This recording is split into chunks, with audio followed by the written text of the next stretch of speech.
Great. Thank you so much for tuning in. Welcome back to Nasima Shah's channel. So, our today's topic is phlebotomy. What actually a phlebotomy is? Phlebotomy होता क्या है? आज हम phlebotomy के बारे में पढ़ेंगे. So, let's get started.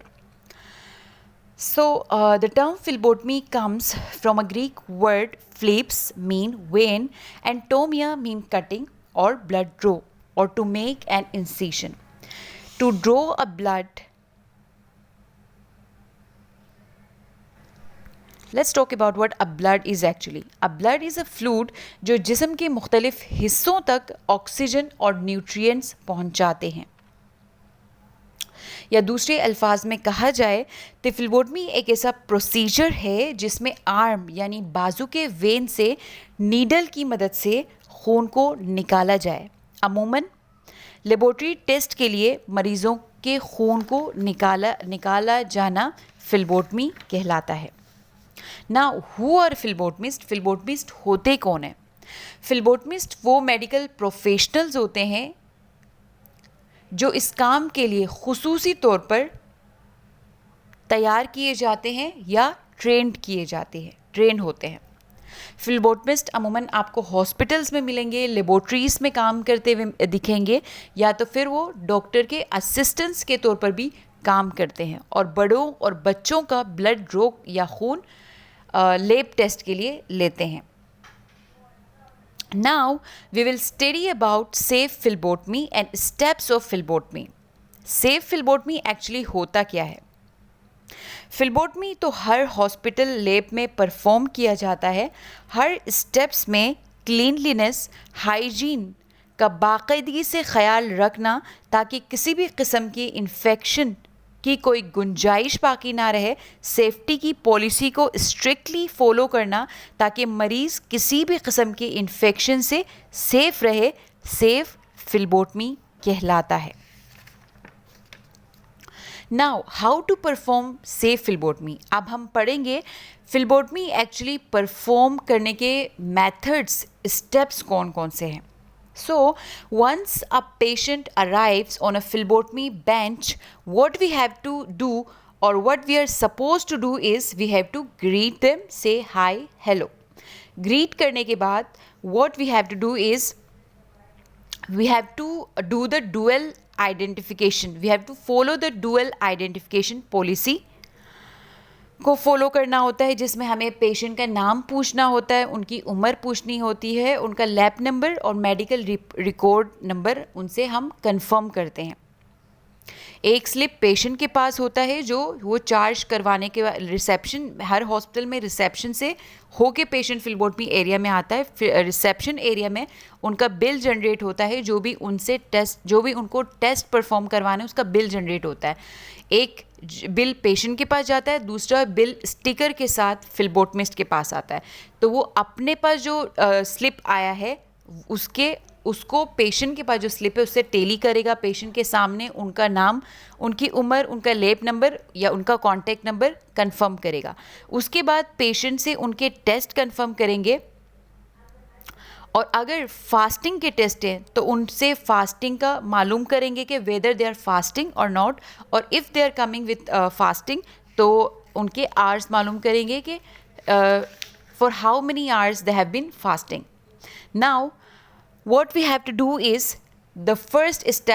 second step is we have to sanitize our hands. ठीक है, आपने पूरे फ्लेबोटमी को स्टार्ट करने से पहले आपने अपने हाथों को सैनिटाइज करना है. उसके बाद you have to wear the gloves and then you have to clean the phlebotomy bench और phlebotomy area जहाँ पे आप फ्लेबोटमी परफॉर्म करने वाले हैं with the help of alcohol wipes या जो भी वहाँ पे डिसइंफेक्शन के लिए अवेलेबल है, जो भी केमिकल अवेलेबल है आपने उसको यूज़ करना है. और उसके बाद जो फ्लेबोटमी बेंच आप क्लीन करेंगे उसको आपने from clean part to dirty part की पॉलिसी को फॉलो करते हुए क्लीन करेंगे. And then what we have to do is we have to clean the tourniquet with separate alcohol wipes. एक अलग अल्कोहल वाइप से आपने टॉर्निकेट जो कि फ्लेबोटमी में इस्तेमाल होगा उसको आपने क्लीन करना है. We would do this all in front of the patient, patient के सामने ही आपने ये सारा काम करना है. Now what is tourniquet? Tourniquet actually होता क्या है? Tourniquet is actually a band of rubber or a strip of cloth, you can say, that is applied around the arms of a patient. It helps the phlebotomist to feel the vein, or it helps to visible the vein. आपने make sure करना है कि आप table को साफ करने के लिए अलग अल्कोहल वाइप्स का इस्तेमाल करेंगे, और टॉर्निकेट जो स्ट्रिप आप उसके बाजू में बांधने वाले हैं, पेशेंट के बाजू में बांधने वाले हैं, उसको अलग अल्कोहल वाइप से क्लीन करेंगे. दोनों को आपने सेपरेटली करना है. उसके बाद आपने अपने इन्फेक्शियस ग्लव्स को आपने डिस्कार्ड करना है. यानी जिन ग्लव्स को पहनकर आपने फिल्बोटमी एरिया और टॉर्निकेट को क्लीन किया था, आपने उन ग्लव्स को डिस्कार्ड करना है इन्फेक्शियस वेस्ट बिन में. उसके बाद आपने अपने हाथों को दोबारा सैनिटाइज करना है. This is for the second time you are sanitising your hand. फिर आपने सारे आइटम्स या जो भी एसेसरीज फिल्बोटमी परफॉर्म करने के लिए रिक्वायर्ड हैं, आप उन्हें फिल्बोटमी बेंच में या फिल्बोटमी ट्रे में आपने तरतीब में रखना है, ताकि ड्यूरिंग द फिल्बोटमी या ड्यूरिंग द प्रोसीजर कोई डिस्ट्रक्शन ना हो या आपको कोई पैनिक सिचुएशन का फेस ना करना पड़े. Then what you have to do is, then आपने पेशेंट के सामने ही आपने जो सेलेक्टेड ट्यूब्स हैं उन पे आपने बारकोड स्टिक करना है. बारकोड पे पेशेंट का नाम होगा, उनका लैब नंबर होगा, उनका टेस्ट होगा. तो आपने ये इन front of the patient after assembling the accessories या जो भी आइटम्स ड्यूरिंग द फिल्बोटमी रिक्वायर्ड है, वो आपने टेबल पे आपने तरतीब से जमा रखना है, और उसके बाद पेशेंट के सामने ही आपने ट्यूब्स पर स्टिकर लगाना है. उसके बाद आपने दोबारा अपने हाथों को सैनिटाइज करना है, और आपने you have to wear a new set of gloves. उसके बाद what you have to do is, आपने पेशेंट के आर्म के अराउंड टोर्निकेट, जो कि क्लॉथ स्ट्रिप या रबर का बैंड होता है, वो आपने पेशेंट के बाजू के अराउंड बांधना है, और कोशिश ये करनी है कि आर्म का जो मिड एरिया है उससे तकरीबन 2 उंगलियों के डिस्टेंस पर बांधना है. फिर आपने सेफ फिल्बोटमी के प्रोटोकॉल के तहत वेनी पंक्चर या ब्लड ड्रॉ करना है. ब्लड ड्रॉ के लिए अमूमन 3 किस्म के वेन्स अवेलेबल होता है: median cubital vein, cephalic vein, basilic vein. इनमें से किसी भी वेन का आप इंतखाब कर सकते हैं, लेकिन अमूमन मीडियम क्यूबिकल वेन पेशेंट्स फिल्बोटमिस्ट को हेल्प आउट करती है वेन को फील करने में. तो मोस्टली वही फिल्बोटमिस्ट मोस्टली वही उसी वेन का इंतखाब करते हैं. उसके बाद आपने 1 हैंड टेक्निक को फॉलो करते हुए ब्लड को ट्यूब्स में इंसर्ट करना है पेशेंट के सामने ही. साथ साथ आपने पेशेंट को गाइड करना है regarding the tight holding of the arm. ठीक है, जिस जगह पे वेनिपंक्चर हुआ है या ब्लड ड्रॉ हुआ है, उस जगह पे जो आपने कॉटन रखा है ब्लड को स्टॉप करने के लिए, उसको आपको पेशेंट को गाइड करना है कि वो उस कॉटन को टाइटली होल्ड करे, ताकि अंदर से ब्लॉक हो जाए. जब ब्लॉक अंदर से ब्लड नहीं होता तो ऊपर ब्रूस आ जाते, निशान आ जाते हैं. देन आपने थोड़ा कॉटन लेना है, यानी अनीव कॉटन आपने अप्लाई करना है वेनिपंक्चर वाले एरिया में, और जो ऑलरेडी आपने कॉटन अप्लाई किया था उसको हटाते हुए उसकी रिप्लेसमेंट में आपने नया कॉटन लगाना है पेशेंट के आर्म पे, और आपने सेनीप्लास्ट लगाना है. ठीक है.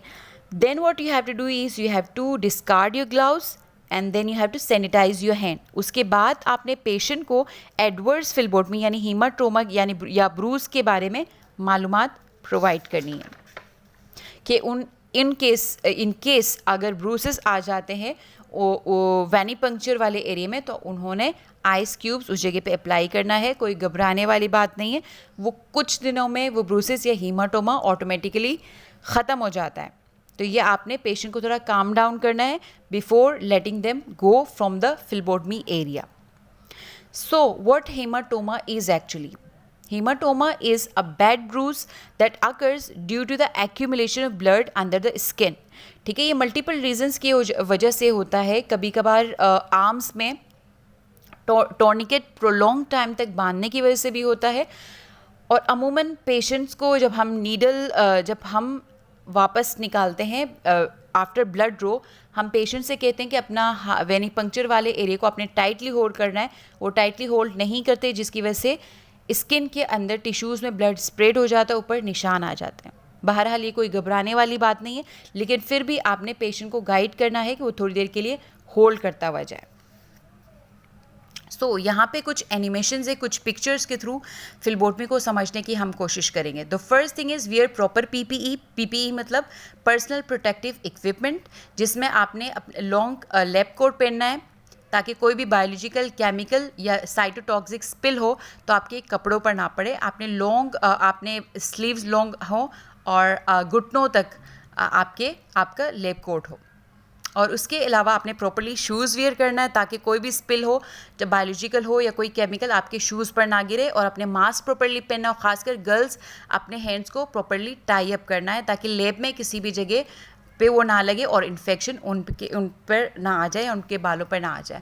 उसके बाद आपने क्या करना है, डुअल आइडेंटिफिकेशन करना है। जो स्लिप आपके पास आया है उसमें से आपने टेली करना है पेशेंट का एमआर, लैब नंबर, उनका एज वगैरह कंफर्म करना है। उसके बाद आपने हैंड सैनिटाइज करना है। Then you have to wear a new set of gloves in front of the patient. उसके बाद आपने in front of the patient आपने क्या करना है, you have to clean the phlebotomy area. ठीक है, जिस एरिया पे आपने ब्लड ड्रॉ करना है पेशेंट का, उस एरिया को आपने साफ़ करना है इन front of the patient with alcohol wipes या जो भी डिसइंफेक्टेंट आपके पास मौजूद है, आप उससे पेशेंट के सामने फिलबोटमी एरिया को साफ़ करेंगे। और साफ़ करने का तरीका यह है कि from clean to dirty area, पहले क्लीन एरिया से साफ़ करेंगे, फिर आप डर्टी एरिया में आ जाएंगे। उसके बाद पेशेंट के सामने ही आपने टोर्निकेट साफ़ करना है। ठीक है, लेकिन शर्त यह है कि जिस अल्कोहल वाइप से आपने टेबल साफ़ किया है उससे आप टोर्निकेट साफ़ नहीं करेंगे। आप एक नए अल्कोहल वाइप से आपने पेशेंट के सामने ही टोर्निकेट आपने साफ़ करना है। उसके बाद इन ग्लव्स को, जिससे आपने टेबल साफ़ करने के लिए ग्लव्स पहना, उसको आप डिस्कार्ड करेंगे। उसके बाद आपने क्या करना है, हैंड सैनिटाइज करना है अगेन और ग्लव्स पहने।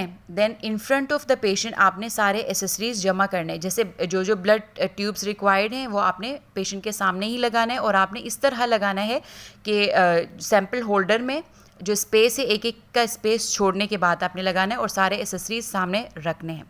Then in front of the patient आपने बारकोड लगाया। उसके बाद आपने दोबारा अपने हाथ सैनिटाइज किए, ग्लव्स पहने और पेशेंट के बाजू के इर्द गिर्द, यानी उसके आर्म के इर्द गिर्द आपने टोर्निकेट बांधा ताकि वेन विजिबल हो। और फिर आपने पेशेंट को गाइड करना है कि अपना हाथ में थोड़ा फिस्ट बनाए ताकि वेन थोड़ा विजिबल हो और हाथ को, बाजू को थोड़ा स्ट्रेट करें। उसके बाद आपने क्या करना है, clean the venipuncture area with alcohol wipes. Alcohol wipe से आपने जिस जगह से आपने जो वेन वाला एरिया जहाँ से आपने वेनिपंक्चर करना है वहाँ पे आपने वो लगाया, अल्कोहल वाइप लगाया। देन आपने प्रिक करने के लिए आपने किसी भी वैक्यूटेनर, बटरफ्लाई या सिरिंज का आप इस्तेमाल कर सकते हैं। उसके बाद आपने पेशेंट के हाथ पे आपने कॉटन अप्लाई किया, सेनीप्लास्ट अप्लाई किया और उसके बाद आपने जो ग्लव्स पहने हैं आपने उसको डिस्कार्ड करने हैं डस्टबिन में। वेस्ट, इन्फेक्शियस वेस्ट डस्टबिन में आपने उनको डिस्कार्ड करना है। आपने ये सारी चीज़ें in front of the patient ही करना है। ये सारा आपने procedure in front of the patient आपने किया, डिस्कार्ड भी किया। उसके बाद आपने हैंड सैनिटाइज करने हैं और प्रॉपर्ली ग्लव्स आपने सारे डिस्कार्ड करने, हैंड सैनिटाइज किया, प्रॉपर्ली हीमाटोमा के बारे में आपने गाइडेंस देनी है और हीमाटोमा के बारे में इंफॉर्मेशन देने के बाद आपने एंड करना है। और साथ में अगर आपके पास हीमाटोमा के लिए अगर फ्लायर अवेलेबल है जिसमें इंफॉर्मेशन सारे मेंशन हो हीमाटोमा एडवर्स फिलबोटमी के बारे में, तो आप उनको दे सकते हैं। Thank you so much for listening. Please subscribe my channel.